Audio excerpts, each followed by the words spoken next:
नमस्कार दोस्तों, बहुत बहुत स्वागत है आप सभी का हमारे अपने YouTube channel glow with skill में।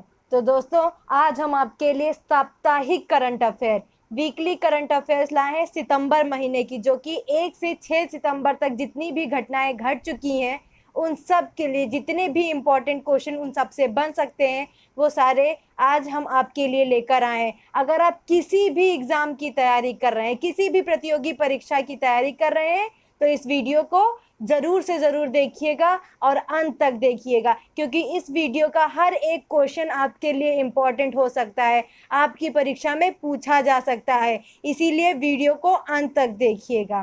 तो चलिए शुरू करते हैं हम अपना पहला क्वेश्चन।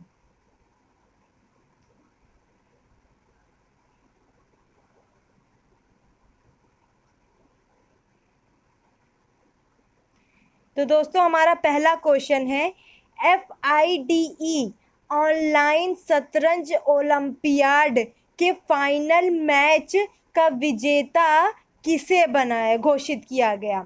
FIDE ऑनलाइन शतरंज ओलंपियाड के फाइनल मैच का विजेता किसे घोषित किया गया। Option A Malaysia, option B Bharat, option C Britain या फिर ऑप्शन डी जापान। तो कौन सा ऑप्शन सही हो जाएगा? इसका हमारा ऑप्शन बी भारत बिल्कुल सही हो जाएगा। ऑनलाइन शतरंज ओलंपियाड के फाइनल मैच का विजेता कौन बना?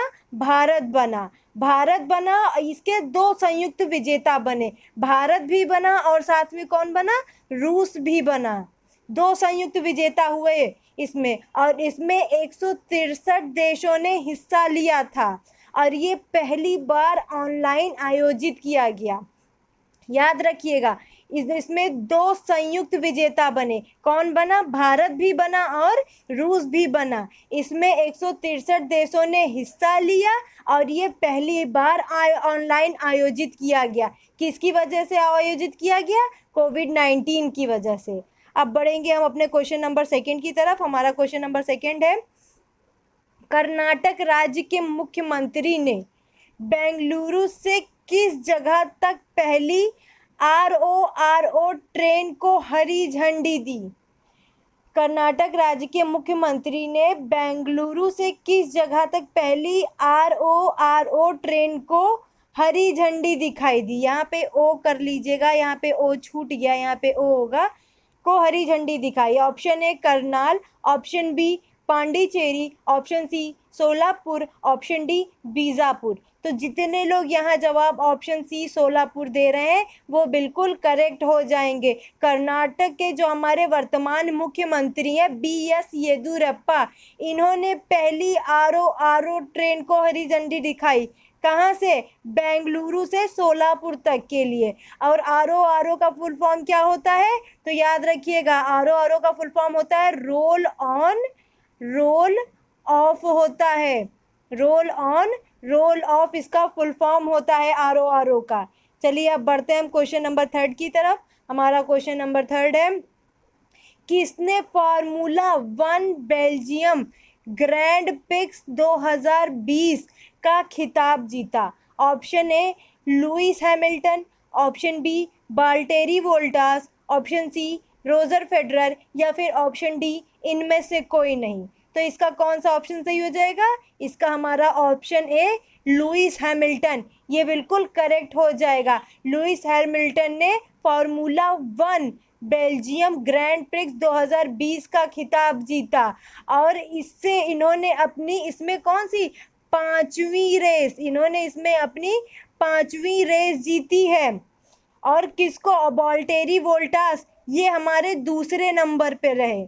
बाल्टेरी वोल्टास दूसरे नंबर पे रहे और मैक्स वर्स्टापेन तीसरे स्थान पर रहे। मैक्स वर्स्टापेन तीसरे स्थान पे रहे। तो याद रखिएगा, लुइस हैमिल्टन ने फार्मूला 1 बेल्जियम ग्रैंड प्रिक्स 2020 का खिताब जीता और इसी में इन्होंने अपनी पांचवी जीत दर्ज की। और इसी के साथ बाल्टेरी वोल्टास दूसरे नंबर पे रहे और तीसरे नंबर पे कौन रहा? मैक्स वर्स्टापेन, ये तीसरे नंबर पे रहे। ध्यान रखिएगा। अब बढ़ेंगे हम क्वेश्चन नंबर 4 की तरफ। हमारा क्वेश्चन नंबर 4 है, तेंजिंग नोर्गे एडवेंचर अवार्ड से सम्मानित किए जाने वाले पहले खिलाड़ी कौन बने? तेंजिंग नोर्गे एडवेंचर अवार्ड से सम्मानित किए जाने वाले पहले खिलाड़ी कौन बने? तो सत्येंद्र सिंह लोहिया। जितने लोगों का जवाब आ रहा है सत्येंद्र सिंह लोहिया, वो बिल्कुल करेक्ट हो जाएंगे। और ये क्या, ये एक पैरा तैराक थे। क्या थे? पैरा तैराक थे। इन्होंने अमेरिका की कैटरीना झील को कैटरीना चैनल को पार करने वाले भारत के प्रथम दिव्यांग भारतीय खिलाड़ी बने हैं। और कितने घंटों में? 11 घंटे 34 मिनट में पार किया है। और ये एशियाई के सबसे तेज तैराक बन गए हैं। और हमारे जो उपराष्ट्रपति हैं एम वेंकैया नायडू, इन्होंने इन्हें सर्वश्रेष्ठ स्पोर्ट्स पर्सन का अवार्ड से भी सम्मानित किया गया है। तो याद रखिएगा सत्येंद्र सिंह लोहिया, ये क्या थे? ये क्या है? ये एक पैरा तैराक है। इन्होंने अमेरिका के कैटरीना चैनल को कितने घंटों में? 11 घंटे 34 मिनट में पार किया है। और ये एशिया के सबसे तेज तैराक बन गए हैं और भारत के पहले दिव्यांग खिलाड़ी बने हैं जिन्होंने इस अवार्ड को जीता है। और हमारे उपराष्ट्रपति एम वेंकैया नायडू ने इन्हें सर्वश्रेष्ठ स्पोर्ट्स पर्सन का के अवार्ड से भी सम्मानित किया है। अब बढ़ेंगे हम क्वेश्चन नंबर 5 की तरफ। हमारा क्वेश्चन नंबर 5 है, भारत के नए चुनाव आयुक्त कौन बने? भारत के नए चुनाव आयुक्त कौन बने? तो राजीव कुमार। ऑप्शन ए राजीव कुमार, ये भारत के नए चुनाव आयुक्त बने हैं। ये 1984 बैच के आईएएस अधिकारी थे।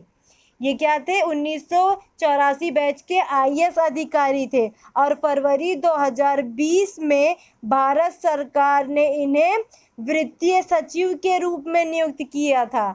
किसके रूप में?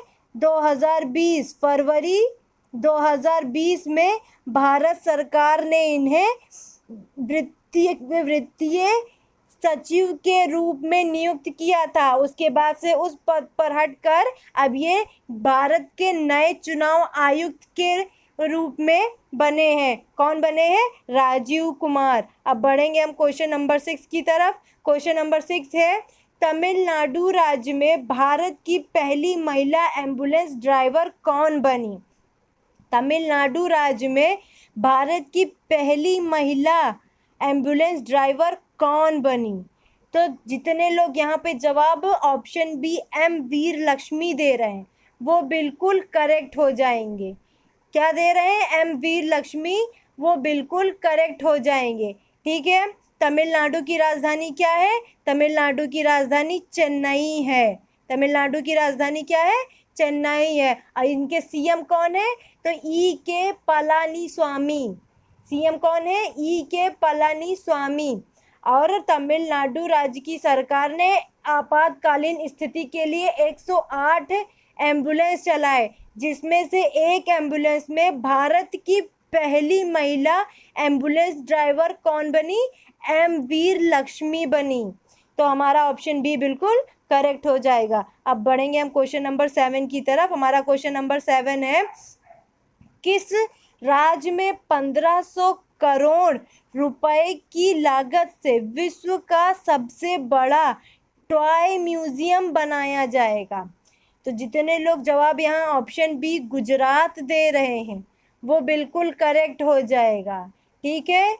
जितने लोग जवाब यहाँ ऑप्शन बी गुजरात दे रहे हैं वो बिल्कुल करेक्ट हो जाएंगे। गुजरात में बाल भवन नामक बिल्डिंग में अगले 5 साल में 1500 करोड़ रुपए की लागत से दुनिया का सबसे बड़ा टॉय म्यूजियम बनाया जाएगा।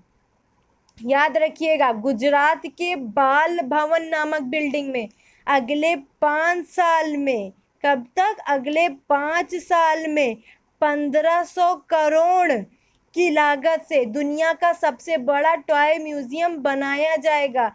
और वर्तमान में कहाँ पे है सबसे बड़ा टॉय म्यूजियम? तो याद रखिएगा अमेरिका में। अमेरिका के मिसौरी में है। अमेरिका के मिसौरी में दुनिया का सबसे बड़ा खिलौना संग्रहालय टॉय म्यूजियम है, जिसमें 10 लाख खिलौने हैं। कितने हैं? 10 लाख खिलौने हैं। समझे? अब बढ़ेंगे हम क्वेश्चन नंबर 8 की तरफ। हमारा क्वेश्चन नंबर 8 है, प्रेस ट्रस्ट ऑफ इंडिया के नए अध्यक्ष कौन बने? प्रेस ट्रस्ट ऑफ इंडिया के नए अध्यक्ष कौन बने? तो जितने लोग यहाँ जवाब ऑप्शन बी अवीग सरकार दे रहे हैं वो बिल्कुल करेक्ट हो जाएंगे। कौन बने? अवीग सरकार बने। आनंद बजाज ग्रुप ऑफ पब्लिकेशन के ये क्या उपाध्यक्ष थे, जिन्हें क्या प्रेस ट्रस्ट ऑफ इंडिया का नया अध्यक्ष नियुक्त किया गया। ये आनंद बजाज ग्रुप ऑफ पब्लिकेशन के उपाध्यक्ष थे और इन्हें अब प्रेस ट्रस्ट ऑफ इंडिया का नया अध्यक्ष नियुक्त किया गया। अब बढ़ेंगे हम क्वेश्चन नंबर 9 की तरफ। हमारा क्वेश्चन नंबर 9 है, किस देश ने टेसार्स बम नामक हाइड्रोजन बम की गोपनीय वीडियो जारी की? किस देश ने टेसार्स बम नामक हाइड्रोजन बम की गोपनीय वीडियो जारी की? तो जितने लोग यहाँ जवाब ऑप्शन ए रूस दे रहे हैं वो बिल्कुल करेक्ट हो जाएंगे। और ये रूस जो ये परमाणु बम का निर्माण रूस ने कब किया था? 1945 में किया था, 1945 में किया था। हिरोशिमा पर बम गिराने के लिए, उस पर कहर बरपाने के लिए किया था रूस ने। ठीक है, अब बढ़ेंगे हम क्वेश्चन नंबर 10 की तरफ। हमारा क्वेश्चन नंबर 10 है, the big thoughts of little love नामक पुस्तक के लेखक कौन है? The big thoughts of little love नामक पुस्तक के लेखक कौन है? ठीक है, तो यहाँ पर जितने लोग जवाब करण जौहर ऑप्शन सी दे रहे हैं वो बिल्कुल करेक्ट हो जाएंगे। ये इनके जुड़वा बच्चों पर आधारित है। किस पर आधारित है? इनके जुड़वा बच्चों लव और कुश के जीवन पर आधारित बुक इन्होंने लिखी है। और 2017 में करण जौहर ने एक बुक और लिखी थी जिसका नाम था एन अनसूटेबल बॉय। एक बुक और लिखी थी 2017 में जिसका नाम था एन अनसूटेबल बॉय। ठीक है, अब बढ़ेंगे हम क्वेश्चन नंबर 11 की तरफ। हमारा क्वेश्चन नंबर 11 है, किस भारतीय प्रौद्योगिकी संस्थान के छात्रों ने एयर स्कैनर ऐप लॉन्च किया? किस भारतीय प्रौद्योगिकी संस्थान के छात्रों ने एयर स्कैनर ऐप लॉन्च किया? तो जितने लोग जवाब यहाँ पर आईआईटी बॉम्बे ऑप्शन डी दे रहे हैं वो बिल्कुल करेक्ट हो जाएंगे। ये किसके कंपटीशन के लिए निकाला है? तो कैम स्कैनर जो चाइनीज़ ऐप था उसके कंपटीशन के लिए निकाला है। खैर अब तो कैम स्कैनर बंद हो गया तो उसी के निकाला। इसमें भी हम अपने डॉक्यूमेंट को स्कैन कर सकते हैं, उसको पीडीएफ में ट्रांसफ़र कर सकते हैं। इसमें सारी कैम स्कैनर के में जितने टूल्स थे वो सारे इसमें डाले गए हैं। ठीक है, अब बढ़ेंगे हम क्वेश्चन नंबर 12 की तरफ। हमारा क्वेश्चन नंबर 12 है, किस लाइफ इंश्योरेंस कंपनी में voice chat bot LIGO launch किया? किस लाइफ इंश्योरेंस कंपनी में voice chat bot LIGO launch किया?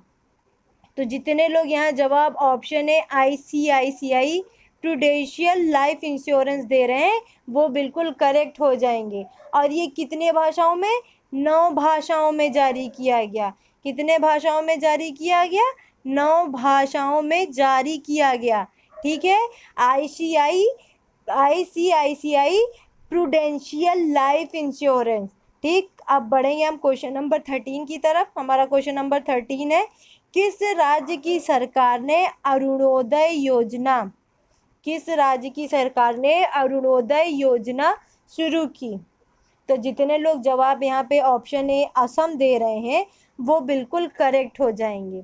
ठीक है, अभी इन्होंने लॉन्च तो की लेकिन अब ये कब से शुरू होने वाला है? तो याद रखिएगा 2 अक्टूबर से अरुणोदय योजना लॉन्च करने की घोषणा की गई है। कब से? 2 अक्टूबर से असम सरकार ने लॉन्च करने की घोषणा की है। अब बढ़ेंगे हम क्वेश्चन नंबर 14 की तरफ। हमारा क्वेश्चन नंबर 14 है, किस राज्य में बच्चों का पहला अखबार द यंग माइंड्स लॉन्च किया गया? किस राज्य में बच्चों का पहला अखबार द यंग माइंड्स लॉन्च किया गया? तो जितने लोग यहाँ जवाब ऑप्शन सी असम दे रहे हैं वो बिल्कुल करेक्ट हो जाएंगे। ठीक है, असम के बिजनेसमैन थे, असम के गुवाहाटी के। कहाँ के? तो याद रखिएगा, गुवाहाटी के बिजनेसमैन थे। कौन? नीलम सेठिया और नेहा बजाज। ठीक है, उन्होंने बच्चों के लिए विशेष अखबार द यंग माइंड्स लॉन्च किया है। ठीक है, असम के गुवाहाटी के नीलम सेठिया और नेहा बजाज ने बच्चों के लिए विशेष अखबार द यंग माइंड्स लॉन्च किया है। अब बढ़ेंगे हम क्वेश्चन नंबर 15 की तरफ। हमारा क्वेश्चन नंबर 15 है, भारतीय रेलवे बोर्ड के पहले अध्यक्ष और सीईओ कौन बने? भारतीय रेलवे बोर्ड के पहले अध्यक्ष और सीईओ कौन बने? तो जितने लोग यहाँ जवाब ऑप्शन ए वीके यादव दे रहे हैं वो बिल्कुल करेक्ट हो जाएंगे। वीके यादव भारतीय रेलवे बोर्ड के पहले अध्यक्ष और सीईओ बने। ठीक है, और ये भी याद रखिएगा कि इंडियन रेलवे मेडिकल सर्विसेज का नाम बदलकर अब क्या कर दिया गया है? Indian railway health service.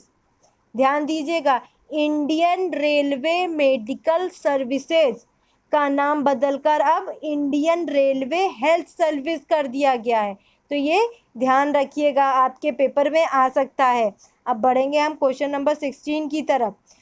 नागरिक उड्डयन सुरक्षा ब्यूरो की पहली महिला निदेशक कौन बनी? नागरिक उड्डयन सुरक्षा ब्यूरो की पहली महिला महानिदेशक कौन बनी? तो जितने लोग यहाँ जवाब ऑप्शन डी उषा पांडे दे रहे हैं वो बिल्कुल करेक्ट हो जाएंगे।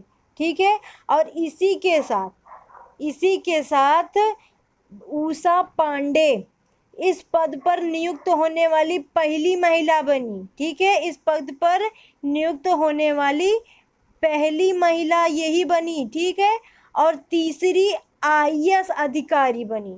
ठीक है, नागरिक उड्डयन सुरक्षा ब्यूरो की पहली महिला महानिदेशक उषा पांडे बनी और इस पद पर नियुक्त होने वाली ये पहली महिला थी और तीसरी आईएएस अधिकारी थी।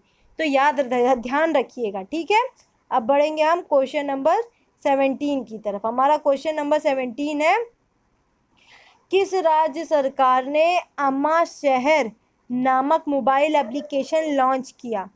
किस सरकार ने अम्मा शहर नामक मोबाइल एप्लीकेशन लॉन्च किया? तो जितने लोग यहाँ पे जवाब उड़ीसा दे रहे हैं ऑप्शन बी वो बिल्कुल करेक्ट हो जाएंगे।